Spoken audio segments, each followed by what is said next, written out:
Hi, I'm Dr. Ashish Suri. I joined the AIIMS New Delhi in 1994 as a resident, and I became a faculty in the year 2000. I became a professor in the year 2012, and I've been working here for the last 30 years now. It's nearly 3 decades. I've been working at the AIIMS for the last 3 decades now. AIIMS serves a trinity of mission. The mission of AIIMS is patient care, to give the best patient care possible, to set standards for the patient care, to set standards for training and skills of the residents and students here, and to keep the highest standards of research. Neurosurgery, being a very premier department of AIIMS and one of the ACE departments of AIIMS, carries that trinity to the highest level in all three. Patient care, so we get the most complicated patients referred to us, not only from the city, but from all parts of the country, even from neighboring countries. We have a waiting list in spine surgery of nearly 2.5 to 3 years. We have a waiting list for brain tumors and brain surgery for nearly 1 to 1.5 years. Even the private room booking is around about 3 to 6 months. So our outpatients are full. We have one of the biggest OR numbers in the country as far as the neurosurgery is concerned. Still we are full. Despite that, there's a big waiting list. So that means that there is a lot of faith in the patients. Number two, this department has set very high standards of training. And to maintain this training, it's important that we are training our residents who are coming to our department on a 3-year or a 6-year course. And you've seen many of our alumni here who have enrolled into previous batches for training, and now they are set up their own clinics, set up their own hospitals, or they're working in government or private institutions of big repute.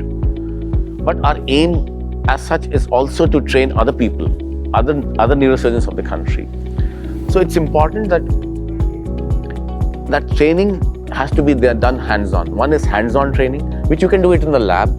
We already have a skills lab, which is one of the best in the country, not only the best in the country, but the best in the South Asia, which is funded by the Ministry of Science and Technology, in which neurosurgeons from all over the world are coming there to do hands-on training on small animals, on cadavers. But it's very important to see what the big surgeon is doing live during his operations. How is he planning his surgery? How does it get his MRIs and CT scans? What are the problems that can happen in which neurosurgical disease? Those discussions are very important. How these complex cases can be dealt with least morbidity and mortality, without loss of life and loss of function. Now we are talking about not to preserve life. There's no point preserving life and having a paralyzed patient. Now we are talking about complete functional recovery.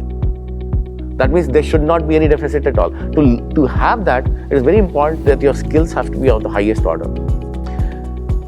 In this, we are demonstrating live surgeries. Like last 3 days, I've been operating all the last 3 days.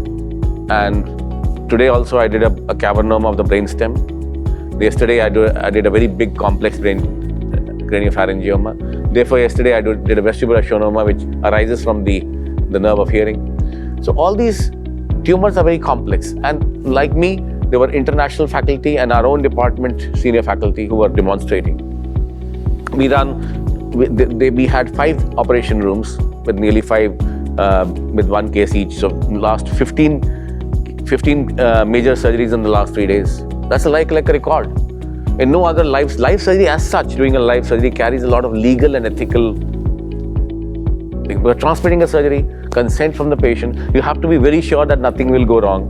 And you are demonstrating not only their physical attendance here. This is going live on YouTube. So there are a lot of ethical and legal concerns. So we have to be very, very meticulous, very planned. We want to make them instill into them that this planning is not only for this workshop. I do this planning every day. I come here at 8 o'clock and I leave at 10 o'clock only that my patients do the best. So it is not only the skills that we are skilled, I'm skilled in imparting my skills. We have to tell there are many other adjuncts which are coming to neurosurgery. Like 40, 50 years ago, brain surgery used to mean around 20-30% death. Now we're talking about 99-100% success. The reason is there are a lot of surgical adjuncts like critical care monitoring, like physiological monitoring. If you're doing a surgery, it can monitor your nerve function. It can monitor your spinal cord function, or monitor your cortical function, whether when you're touching there, would there be any damage? So those surgical adjuncts, though they're expensive, are very important for your surgical outcome. Second, the other technology-based adjuncts, like the navigation, like you have your car GPS. Driving these days on a highway without a GPS is a stupid thing. Similarly, in our surgeries, because the CT scan, the MRI scan of the patient is fed into a computer, which goes into our navigation systems in the OR. The moment I'm reaching a tumor, it tells me, I am in the right place. So all these technological adjuncts are very important.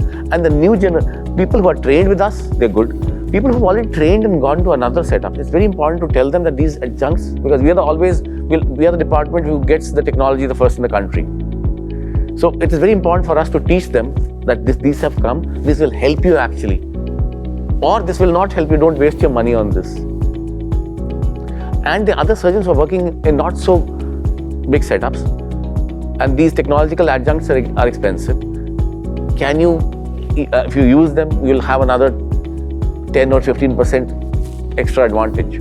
So giving them that message is very important. How to deal with, what is the right method of planning a treatment, how much to remove a tumor, how much the dissection is required at very, very sensitive areas. Those meticulousness is very important to be shared, and that cannot be shared on a 5-minute or 3-minute edited video. It has to be like, my surgery yesterday was nearly 12 hours. I finished at 8 o'clock in the evening. Day for yesterday again, it was 10 hours. Today it was 6 hours. So that 6 hours, the person is sitting and watching those, and they're talking to me. They're taking those inputs. So when they go back, they can be more learned. They can even, if they feel that they're not come up to that, they can come back again and spend a couple of weeks with us and see how we do these cases, because we do them every day. This was not a special workshop. My workshop is there every day. We have to save lives. I always say that with power comes responsibility. When 20 years ago, maybe 30 years ago when I joined, India was also young. Now India is roaring. It's a roaring lion. Now the presence of India is actually seen all over the world. Our department of neurosurgery AIIMS is actually ranked, the Newsweek actually the last 2 years, if you see the Newsweek list, the top 100 neurosurgery departments of the world. AIIMS is the only department from India, AIIMS Neurosurgery, which is there in the top 100 on the last 2 years Newsweek list. This was not there before.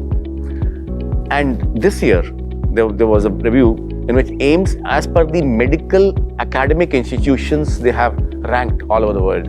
AIIMS is actually now the number 5 in the world. So with that power which is coming, that power, I don't mean the power of money, I don't mean the power of, it is a power of intellect. It is a power of capability, that at such a cost, you're actually catering to so much of people, giving the best quality care, best training, and the best research possible. All this is because of a lot of R&D which is happening at a lot of levels. So are we doing, so if you are becoming, your national presence is being felt and your international presence is being felt. So with that comes a lot of responsibility. Not only responsibility for the government, for the AIIMS, but also for us who are actually leading these places. It's very important that we have to make the systems more transparent, which are already there. And can we teach more people? Now, I can see the next 10, 20 years, because I've been here the last 30 years. In the last 10 years, I'm also the adjunct, I'm a professor here at AIIMS, plus I'm also the adjunct professor at IIT Delhi. I'm also a technologist by heart. This is my profession, that is my research passion. I do a lot of work on robotic and virtual reality and VR and VR. The times are coming all over the world. Next 10, 15, 20 years, things like AI, artificial intelligence, virtual reality, that will come a big way in the training. But yes, your skills cannot still be developed. It will take probably 100 years to match a surgical handicraft skills to a robotic thing. You cannot just pass it on to a robot. It will probably take your grandchildren or your great-grandchildren. But yes, the next 10, 15 years would be very much for the teaching for virtual reality, and the AI would be there. So we have to go on those fronts as well. Like our director, Dr. Srinivas, was there yesterday, and he said, I want some certification which can be possible in neurosurgery, the basic certification on virtual mode as well. So those things are actually coming in a big way. So that way we can actually teach probably more people